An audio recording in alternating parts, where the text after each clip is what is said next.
Alright class, go ahead and take a seat. Today we're going to talk about something we've covered a little bit in the past, just in terms of definitions, but we're going to go a little bit deeper today, okay? We're going to talk about parallel and perpendicular lines. Now it's important to understand parallel and perpendicular lines and how they relate on a graph, like our graph sheets that we've been working together with, because it gives you the various equations of a line and gives you a better understanding how lines interact with one another on a graphing plane and in the real world. So we're going to go ahead and we're just going to go over the definitions first off of a parallel line. Now who can tell me what a parallel line is? A parallel line is two lines that will never intersect under any circumstances. So I have an example here of line A and line B. These are parallel lines. Now give me a little bit of a break on my drawing. It was the best I could do. But these two lines continued on for infinity will never cross, and that's what creates a parallel line. Okay? And the next thing we're going to talk about, and we'll go ahead and stick with this, is perpendicular line.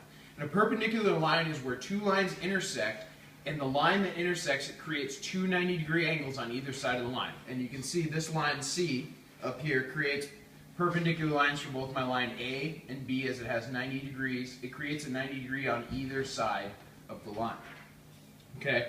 So, let's first talk about parallel lines.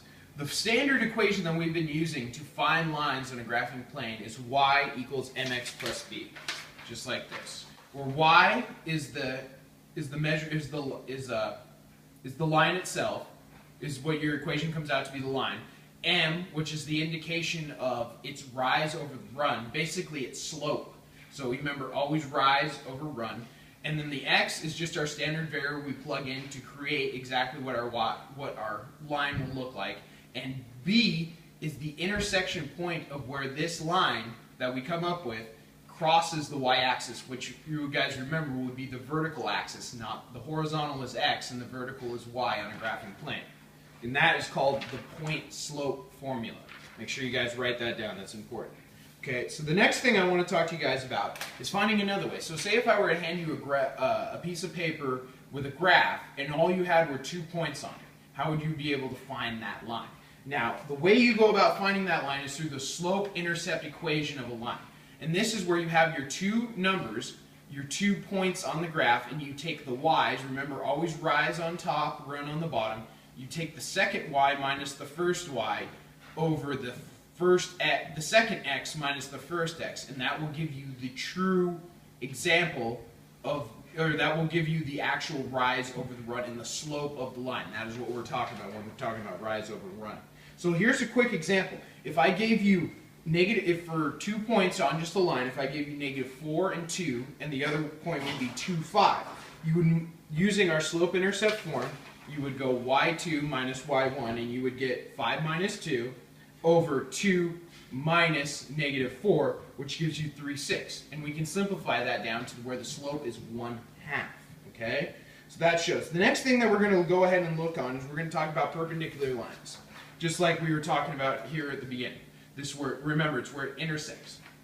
So perpendicular lines is where two, like I said before, is when the slopes are reciprocals of one another. So what I say when I mean, go ahead and write this down, a reciprocal is basically another way of saying opposite. But it's not when you think of like +4 and -4, not that kind of opposite. It's we're flipping the denominators. So we know that the whole number 8 is really just 8 over 1. We just write it simpler, just writing 8. So, but the reciprocal is the flip of the denominator and the numerator and the denominator. So the reciprocal of 8 is 1/8. The reciprocal of 3/7 would be 7/3, and the reciprocal of -4 would be -1/4. Okay?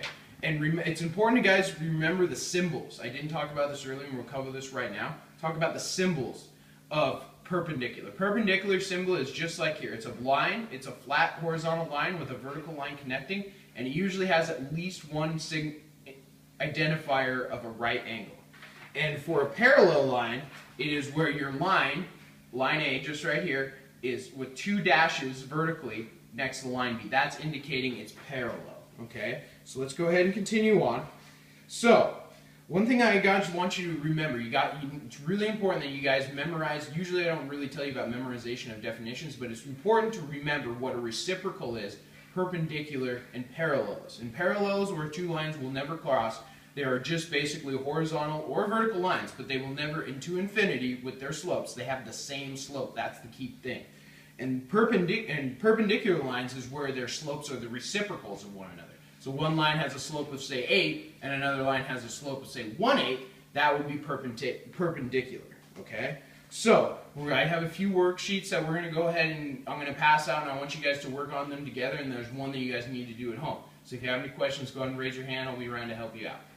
Go ahead.